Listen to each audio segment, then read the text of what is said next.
Hello everyone, welcome back to my channel Study with Khushi. So today we are going to start with the next topic, which is theory of wages discrimination determination. In the last video we have covered the introduction about the wages chapter. So here we will cover first theory, which is marginal productivity theory of wages. उससे पहले हम थोड़ी सी introduction ले लेते हैं जिसमें बताया गया है कि जैसे हमारा प्राइस डिटरमिन किया जाता है with the interaction of demand and supply, वैसे ही जो है हमारी वेजेस को डिटरमिन करते होंगे, वैसे ही वेज हमारे जो है डिटरमिन करते होंगे. बट यहाँ पे जो रॉथस्चाइल्ड है वो अपना व्यू देते हैं और बोलते हैं कि बिकॉज ऑफ द पेक्यूलियरिटीज और जो स्पेशल फीचर्स होते हैं लेबर के, उसके कारण separate theory of wage determination जो है वो यूज करी जाती है. कौन सी पेक्यूलैरिटीज होती हैं जिसके कारण हमें सेपरेट थ्योरी की जो जरूरत पड़ती है? फर्स्ट ऑफ ऑल, लेबर जो है लेबरर्स से सेपरेट नहीं किया जा सकता, ठीक है. If we are talking about laborers, means हमें ह्यूमन फैक्टर को अपने अकाउंट में लेना पड़ेगा. हम लेबर को जो है सेपरेट नहीं कर सकते. Secondly, demand for labour is not because of the utility, it is because of the productivity. हमें लेबर से कोई सेटिस्फैक्शन नहीं मिल रहा, हमें वो प्रोडक्टिविटी दे रहा है, अपनी सर्विसेज जो है वो उसके थ्रू हमें वो प्रोडक्टिविटी शो कर रहा है, जिसके कारण डिमांड ऑफ लेबर होती है. इसके लिए यहाँ पे हमारी स्पेशल स्टडी आ जाती है, राइट. उसके बाद जो और अगला फैक्टर है वो कि इंस्टीट्यूशनल फैक्टर है, जो लेबर मार्केट को अफेक्ट करता है. हमारी लेबर मार्केट और हमारी प्रोडक्ट मार्केट दो अलग अलग टाइप्स की मार्केट होती हैं, आगे हम इसके बारे में बताएंगे. Then is supply of labour is generally different from supply of goods. Obviously supply of labour अलग होती है सप्लाई ऑफ गुड्स से, ठीक है. उसका अलग अलग चीजों पे अलग तरीके से इफेक्ट दिखाती है. That also you will come to know in the video further. उसके बाद यहाँ पे काफी सारी थ्योरीज बताई गई हैं जो हमारे इस चैप्टर के रिलेटेड है, ठीक है. We don't need to know that. हम सिर्फ और सिर्फ अपनी marginal productivity theory of wages को कंटिन्यू करने वाले हैं. Okay, so marginal productivity theory जो है सबसे ज्यादा पुरानी और इम्पोर्टेंट थ्योरी है, जो कि जर्मन इकोनॉमिस्ट ने सबसे पहली बार अपनी बुक में दी थी, जिसका नाम था आइसोलेटेड स्टेट इन 1833. और उनका नाम क्या था? वॉन थ्यूनन. ये आप इंट्रोडक्शन में लिख सकते हैं. उसके बाद और भी जो है इकोनॉमिस्ट, हमारे जो इम्पोर्टेंट इकोनॉमिस्ट हैं, उन्होंने इसको एक्सपैंड किया, फर्दर इस थ्योरी को डेवलप किया, ठीक है. सो ये हमारी थ्योरी कहती क्या है? ये कहती है, सबसे पहले हम बात कर रहे हैं परफेक्ट कंपटीशन की. परफेक्ट कंपटीशन में और लॉन्ग रन में जो लेबरर अपनी वेज कमाता है, that is equals to the marginal productivity and the average productivity of that laborer. Okay, अब you will ask कि what is marginal productivity of a labor? So जो टोटल रेवेन्यू में addition होती है because of one more unit of labour जो हम employ करते हैं, उसको बोलते हैं उसकी marginal productivity. Let me explain you with an example. यहाँ पे 10 लेबर्स जो है एक फर्म में वर्क कर रहे थे, ठीक है. जो रेवेन्यू वो जनरेट कर पा रहे थे, दैट वाज 2000 रुपीज ओनली, ठीक है. उसके बाद एक लेबर और बढ़ा दिया and the revenue generate goes up to 2100 rupees. इसमें जब हम अपने प्रीवियस रेवेन्यू को 11th लेबर के ऐड होने के बाद, मतलब जब हम उसको माइनस करते हैं, तो विल कम टू नो कि 100 रुपीज आ रहा है हमारे पास. What is this 100 rupees? This 100 rupees is the marginal productivity जो उस एक लेबर के आने से हमें मिल रही है, right. So this is a simple concept of marginal productivity. इसके बाद you have to learn one definition. इसमें से शॉर्ट तो प्रोफेसर ब्लॉक की है, but we'll do of professor AC Thomas, जो कि कहते हैं as a result of competition between the employers. Employers को क्या चाहिए होता है? लेबर. लेबर चाहिए होता है, ठीक है. और वर्कर्स को क्या चाहिए होती है? एम्प्लॉयमेंट चाहिए होती है. तो इन दोनों के बीच में कंपटीशन चल रहा होता है, एम्प्लॉयर्स और वर्कर्स के बीच में, ठीक है. Wage rate is determined that is equals to the marginal productivity of the labour force the employers as a whole are willing to employ. जो वेज रेट है वो डिटरमाइन की जाती है जहां पे उनकी मार्जिनल प्रोडक्टिविटी लेबर की फोर्स की इक्वल होती है और एम्प्लॉयर्स उसको विलिंगली जो है एज अ होल एम्प्लॉय करने के लिए रेडी है या नहीं, देयर द वेजेस डिटरमाइंड। इसके बाद हम इस थ्योरी में assumptions लिखेंगे। This theory is important for the long question point of perspective, तो आपको ये अच्छे से कर कर जानी है। Okay, marginal productivity theory of wages की जो एजम्पशंस है, सबसे पहली तो यही है हमारी की परफेक्ट कंपटीशन है। प्रोडक्ट मार्केट और फैक्टर मार्केट ऊपर भी आई थी हमारी। What it means, product market वो मार्केट होती है जहां पे हम अपना फाइनल प्रोडक्ट बेचते हैं या खरीदते हैं, जहां पे गुड्स का आदान प्रदान होता है, राइट। और फैक्टर ये होता है फैक्टर मार्केट। फैक्टर मार्केट क्या होता है, जिसमें हम फैक्टर्स ऑफ प्रोडक्शन बाय करते हैं या सोल्ड करते हैं, right. So these are the two types of market. उसके बाद आता है हमारा second assumption, marginal productivity of labour is subject to law of diminishing returns. Of course, अगर आप मार्जिनल प्रोडक्टिविटी जो है वो कम होती रहती है जैसे जैसे हम लेबर को बढ़ाते रहते हैं, ठीक है। ऑल द लेबर जो है होमोजीनियस होते हैं और परफेक्ट सब्स्टिट्यूट्स होते हैं। अब जैसे अगर हम लेबर ढूंढने जाते हैं, दिहाड़ी वाले लेबर्स को ढूंढने में जाते हैं, इतने सारे खड़े होते हैं, किसी को भी उठा लो, ठीक है, सब एक जैसा ही काम करेंगे, which means that they are perfect substitute of each other और सारे होमोजीनियस है। After then we have full employment situation is found in the economy. Full employment है, सबको काम मिला हुआ है, हमारी सप्लाई ऑफ लेबर जो है वो कांस्टेंट है। It applies in long run, ये लॉन्ग रन की बात करें हम यहाँ पे, हमने ऊपर भी बोला था here that perfect competition long run में है। Technique of production remains constant, कोई इम्प्रूवमेंट नहीं हो रही, कोई न्यू टेक्नोलॉजी नहीं यूज हो रही है, सेम है सब कुछ। ईच यूनिट ऑफ लेबर जो है परफेक्टली मोबाइल है, मतलब वो खुद आ जा सकता है, ठीक है, एक के बाद दूसरी ऑक्यूपेशन को वो जो है ले सकता है, राइट। उसके बाद स्टेटमेंट में हम आ जाता है हमारे पास कि यहाँ टू अप्रोचेज आती हैं इस थ्योरी के अंदर। सबसे पहली अप्रोच होती है in the point of view of industry and second is from the point of view of a firm. अब यहाँ पे क्या डिफरेंस आ जाता है वो हम पढ़ेंगे। इंडस्ट्री क्या होती है, वेज डिटरमिन करती है इंडस्ट्री हमारी, ठीक है। और जो हमारी फर्म होती है वो ये बताती है कि हम वो जो इंडस्ट्री ने वेज रेट डिटरमाइन किया है उस पे हम कितने लेबरर्स को एम्प्लॉय करने वाले हैं। So let's study about first approach, जिसमें हम बताएंगे from the point of view of an industry, ठीक है। वेज रेट कौन डिटरमाइन करता है, हमारी इंडस्ट्री। प्राइस ऑफ लेबर और अदर फैक्टर जो है इंडस्ट्री डिटरमाइन करती है, कब करती है, जहां पे डिमांड और सप्लाई ऑफ लेबर इक्वल हो जाते हैं।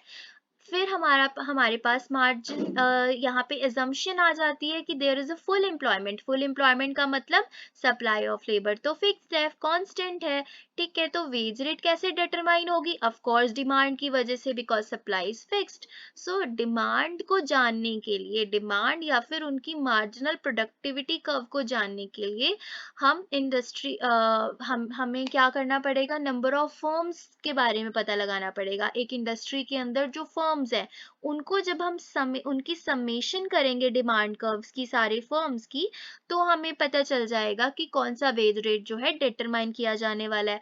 बट अगर हम बात करें परफेक्ट कंपटीशन में, number of firms long run में कांस्टेंट नहीं होती, इसलिए summation of their marginal productivity curves is also not possible, ठीक है।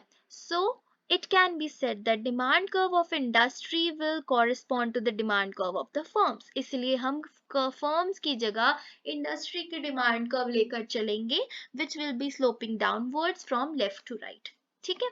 परफेक्ट कंपटीशन के अंदर क्या होगा, हमारे पास marginal wage will be equal to the average wage. Long run में इंडस्ट्री जो है वो मार्जिनल और एवरेज वेज लेबर को देगी, जहां पे उनकी मार्जिनल प्रोडक्टिविटी जब इक्वल हो जाएगी। ये देखिए, ये हमारी डिमांड कर्व है which is downward sloping, and supply curve जो है हमारी कांस्टेंट है because of the full employment, ठीक है। जहां पे ये कट कर रही है वहां पे हमारी वेज डिटर्मिन हो जाएगी, एंड हेयर मार्जिनल प्रोडक्टिविटी भी इक्वल है, तो ये पॉइंट ऑफ इक्विलिब्रियम आ जाएगा।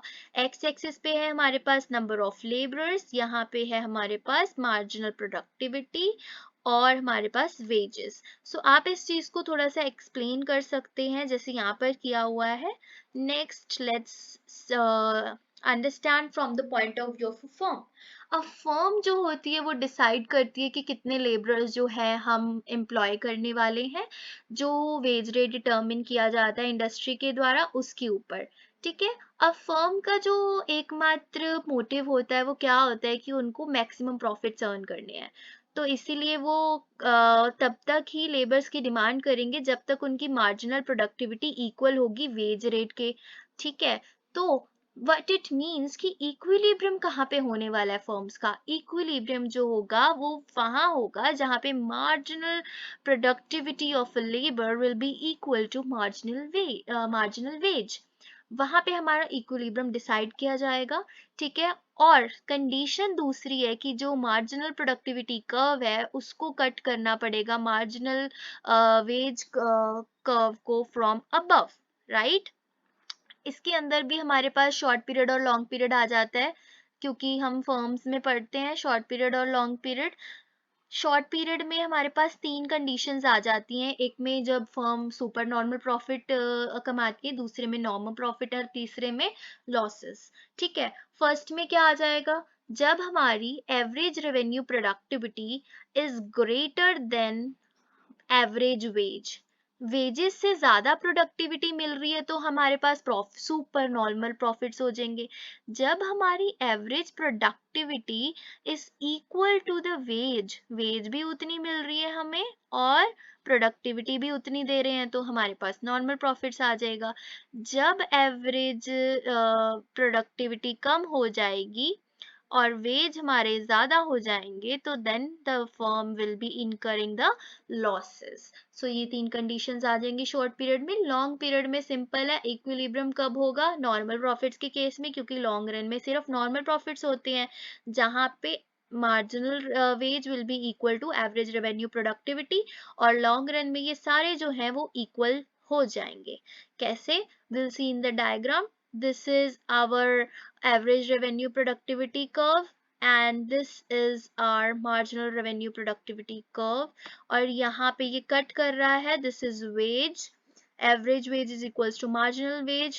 so इस डायग्राम को we'll explain, और बाकी जैसे पिछली डायग्राम थी वैसे ही x और x एक्सिस और y एक्सिस पे सेम चीजें हमने एक्सप्लेन करी हुई है। ठीक है। इसमें आप ये चीज बस नोटिस कर लेना, this curve cuts ARP from the above. Right.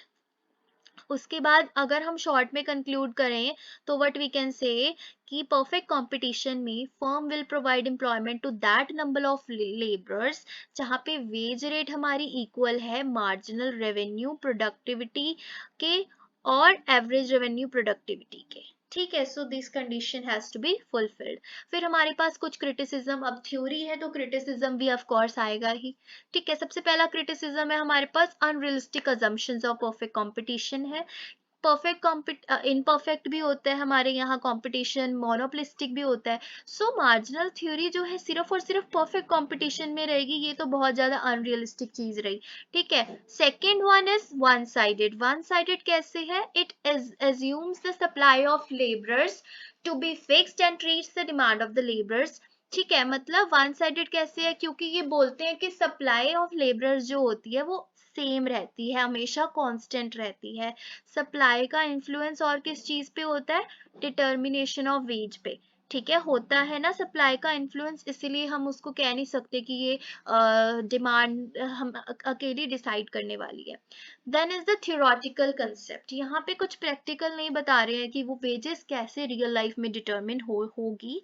They are just theory theory theory, हमें बस थ्योरी के बारे में बताए जा रहे हैं। Difficulty in measuring marginal productivity. Okay.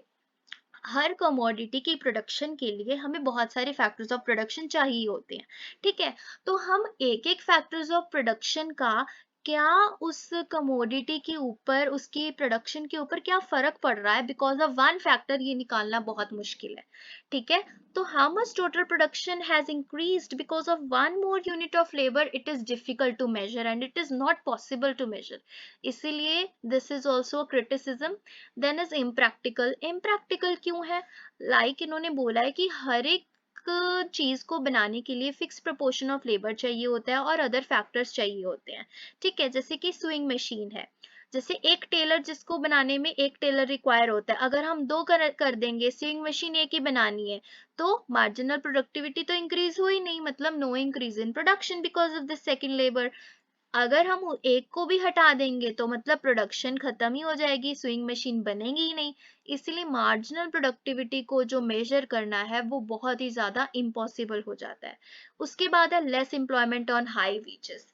High, जहाँ पे वेजेस हाई हो जाते हैं, फर्म जो है उतने ही कम लेबरर्स देता है, ठीक है। अब वो कह रहे हैं 500 देना है, अब मुझे 600 देना पड़ रहा है, एक घटा दो, एक को घर भेजो, हम उतने ही बंदों से काम करवा लेंगे पैसे क्योंकि ज्यादा दे रहे हैं हम, ठीक है। बट ऐसा नहीं होता। इम्प्लॉइंग लेबर, जब हम इम्प्लॉय कर रहे होते हैं लेबर को, सिर्फ और सिर्फ वेज रेट ध्यान में रख के तो नहीं करते ना। अगर हमें कोई चीज जल्दी बनवानी है तो हम ज्यादा पैसे देके और ज्यादा लेबर भी लगा सकते हैं।